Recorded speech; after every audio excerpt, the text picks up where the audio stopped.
whether he's pressuring me or I'm attacking him in guard, the goal is to keep my hips up, right? When my hips are on the ground, I can't hit arm bars, right? But if I can get a hold of him, even as he's posturing up, right? And I start climbing my hips high, see how my hips are already getting an angle? I'm holding on to him with my legs, okay? Even if I get my high guard here, which I really like to play, and his arms are bent, right? I can stay here, go ahead and start moving around, right? So he starts trying to posture, as long as this arm is in, right? He can posture up, he can drive back into me. I'm keeping my angle, right? I'll play this a little bit. This is the exact position we were just in, right? So whether he's doing the one pressuring or I'm holding him down, I'm attaching my hips to his shoulders. Then I can move around his shoulders. Yes? Cool?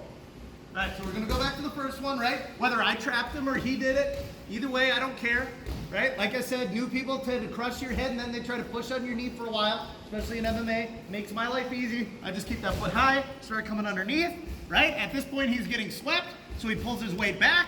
I just keep this arm trapped, step over his head, right? Now, he's gonna, how does he defend an armbar?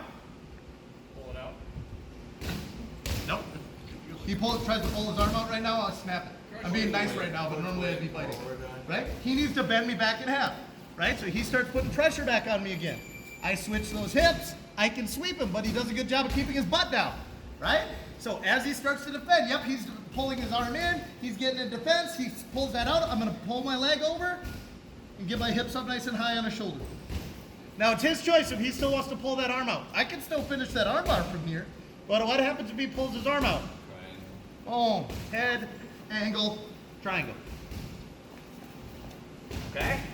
So person on top, I want you to defend the armbar and the sweep. Okay? So until you end up in our good armbar defense position. Right? Then go ahead and pull that arm out so the person on the bottom can switch to the triangle. Okay? So we'll just get to the defense part.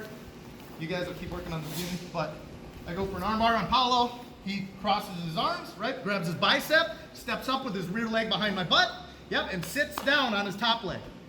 All right, because if he keeps his weight up here, right, I'm gonna be able to sweep him easily. Right, so he's gonna sit on my arm so that I can't pull my hips out very easily. But I've gotta keep my hips up. If my hips drop, he's out, easy. Right, so by keeping my hips out, even if he pulls his arm out, right, I can open up, wrap around the shoulder, right? Hand goes to the back of his head. My arm's gonna go out from underneath his ankle. Whoop, maybe, right? Grab that head, shin, lock. I don't care if he falls over. Make sense? That's why I don't really play high guard with that arm under the leg, unless I'm gonna sweep. Right? And that's why when we're defending the armbar, we always wanna be sitting on that back foot. Not only does it help us keep from getting swept, but if there's a hand under there, now that arm is trapped. So we take away one of their weapons. Yes? Questions? 1, 2, 3.